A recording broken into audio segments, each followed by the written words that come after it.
Mahavir యోద్ధ episode 1 మహావీరుడి ఆరంభం. వీరగిరి రాజ్యం స్వర్గానికి ప్రతిరూపం.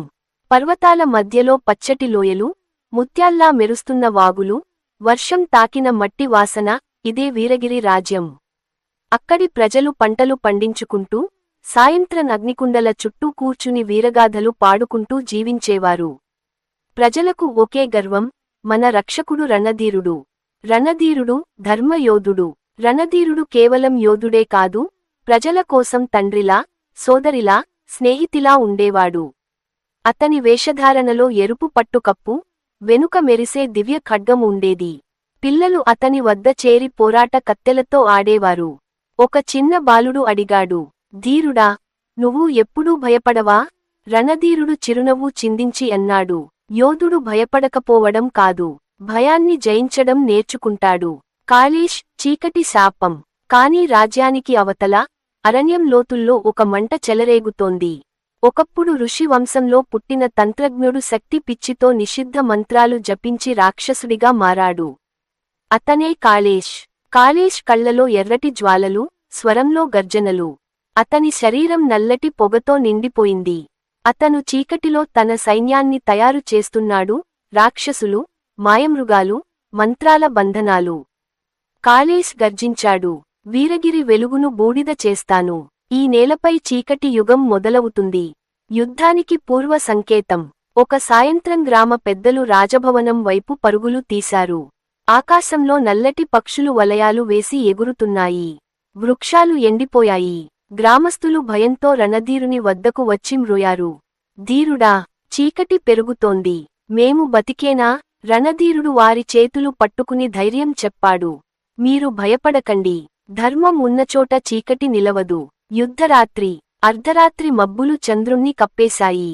మెరుపులు ఆకాశంలో పిడుగుల్లా పడుతున్నాయి. అకస్మాత్తుగా గ్రామాలపై రాక్షస సైన్యం దాడి చేసింది. అగ్నిజ్వాలలు ఇళ్లను మింగేశాయి. ప్రజలు అరుస్తూ కోట వైపు పరుగులు తీశారు.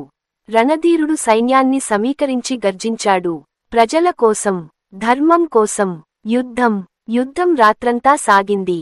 బాణాలు ఆకాశాన్ని చీల్చాయి. ఖడ్గాలు మెరుపులా ఢీకొన్నాయి. రాక్షసుల గర్జనలు భూమిని కంపింపజేశాయి. రణధీరుడు వర్సెస్ కాళేష్. చివరికి రణధీరుడు కాళేష్ను ఎదుర్కొన్నాడు. రణరంగం మధ్యలో ఇద్దరు యోధులు నిలబడ్డారు, ఒకవైపు ధర్మం, ఇంకోవైపు చీకటి. రణధీరుడు, నీ చీకటి రాజ్యం ఇక్కడ ఆగిపోతుంది. కాళేష్, నీ ధర్మమే నీ శాపం. నేను నిన్ను బూడిద చేస్తాను. వారి పోరాటం ఆకాశాన్నే కంపింపజేసింది. రణధీరుడు తన దివ్య ఖడ్గంతో దాడి చేశాడు. కాళేష్ మంత్రాలతో ప్రతిఘటించాడు.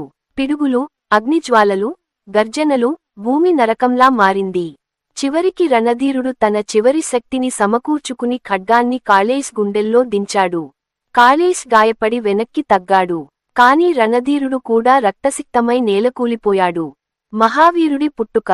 యుద్ధం ముగిసిన తర్వాత, మంటల్లో మునిగిపోయిన గ్రామ శిథిలాల మధ్య ఒక శిశువు ఏడుపు వినిపించింది. ఆ బిడ్డ రణధీరుడి వారసుడు. వృద్ధ ముని కృష్ణాచార్యుడు ఆ బిడ్డను ఎత్తుకుని ఆకాశం వైపు చూసి అన్నాడు, ఈ బిడ్డే మన భవిష్యత్తు. తండ్రి కన్నా గొప్ప యోధుడవుతాడు. ఇతనే మహావీర యోధుడు. మహావీరుడి బాల్యం. కృష్ణాచార్యుడు మహావీరుడిని ప్రేమతో పెంచాడు. అతని బాల్యం ఆటలతో కాక, కఠిన శిక్షణతో నిండిపోయింది.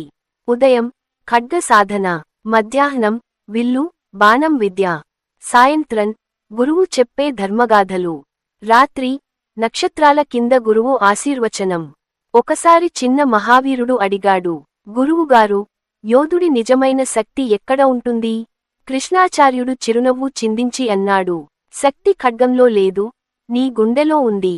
నీ భయాన్ని జయిస్తేనే నువ్వు యోధుడవుతావు. యువ మహావీరుడు. కాలం గడిచింది.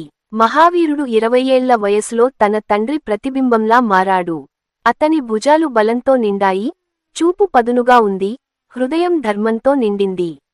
ఒకరోజు గురువు కృష్ణాచార్యుడు అతనిని పిలిచి అన్నాడు, మహావీరా, నీ నిజమైన యాత్ర ఇప్పుడు మొదలవుతుంది. కాళేష్ తిరిగి వస్తాడు. అతన్ని ఎదుర్కోవాలంటే నువ్వు 4 మూలికల శక్తులను జయించాలి. అగ్ని, జల, గాలి, చీకటి. ప్రతి పరీక్ష నీలోని బలహీనతను బయటపెడుతుంది. మహావీరుడు ఖడ్గాన్ని ఆకాశం వైపు ఎత్తి ప్రతిజ్ఞ చేశాడు, నేను వెనక్కి తగ్గను. నా ప్రజల కోసం, నా తండ్రి ఆత్మ కోసం, ఈ శక్తి సాధన యాత్రను పూర్తి చేస్తాను.